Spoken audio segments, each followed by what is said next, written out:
All right, guys. So for part two, a couple things that you need are steps and three people. So you, your partner, and one other, we'll say mystery guest. That can be anyone. Doesn't matter how old, how young, their size, gender, does not matter. Just as long as they're comfortable traveling up steps, as long as they're comfortable offering us their mass or well, their weight, they're fine. Okay. So you will be using a table that I have included on the slideshow, which will include all the stuff, the data table, which will include all the stuff that you need to measure. So different things that you'll need to measure will be obviously the mass, time, and then height. And that's height of the stairs, obviously, not of the person. I don't care how tall they are. And I'll show you in a second how to get the height of the stairs. It should be, I'm sure you've done this before in like in geometry class. If not, no big deal. I'll show you in a second. So what you're going to be doing is filming. So you need your phone for this. Filming the three people first. So their trial number one, I'll say. Trial number one will be these people, whoever you picked. I'll go over here. Trial number one will be like a jog, more or less. So you will need to time them as they travel from the bottom of the steps to the top step. Okay, so just be consistent, okay, because you're going to be doing this for each of the three people. So trial number one, we'll just say a nice, easy jog. Trial number two is the sprint. For the sprint, we're not like, this is physics class. We're just trying to, or I'm trying to have you see how you can measure different things. I'm not trying to kill anybody or hurt anybody. So please be careful sprinting up a flight of stairs. It's not worth getting hurt over. So just use your best judgment.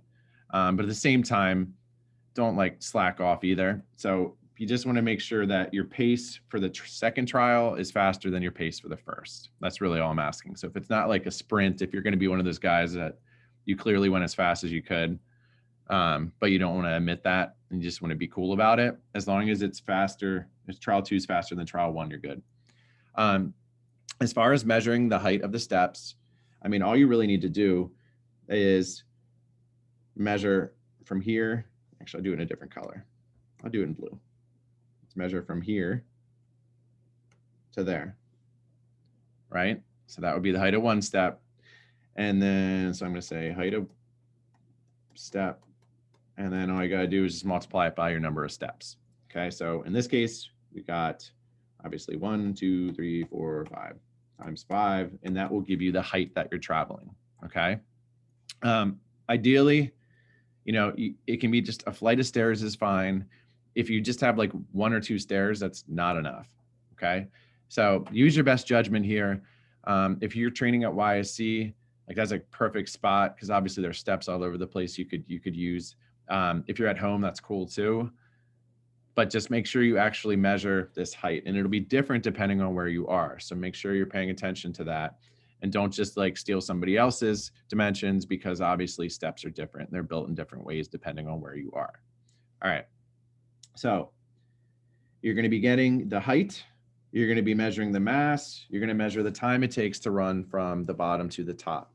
The next thing you're going to have to do is measure work, which is in joules. And, sorry, I'm all over here on this, work and power, which is going to be a new piece to this. Okay. So as far as the power is really looking at, all right, if you're going to do X amount of work, well, how quickly can you do it? So this is where you're training as soccer players and your speed work and your acceleration. That's where all this kind of pays off. This is what your coaches are looking at as power. Like, it's one thing if you can just move a ton of weight, but if you can do it quickly and efficiently and repetitively, like, you have an advantage. So for power, what you'll be doing is after you calculate the work, you'll go over here and you'll literally, you'll take your, if you remember, force times displacement, which is your work, and then you're going to divide that by time. and that will give you your power. Now, a cool thing about power is that power is measured in watts. W-A-T-T-S. Watts are used, you'll see them, power as far as like electricity. So like if you look at your electricity bill, it measures in kilowatts. So it's a very common term, and all it really is looking at is, how much work can something do in a certain amount of time. So again, for part 2, steps, 3 people, film it, run up and down the steps, do some calculating, do some measuring. That's it. The tables and everything and some discussion questions are on the slideshow. This one should be a little bit easier for you. That would be part 2.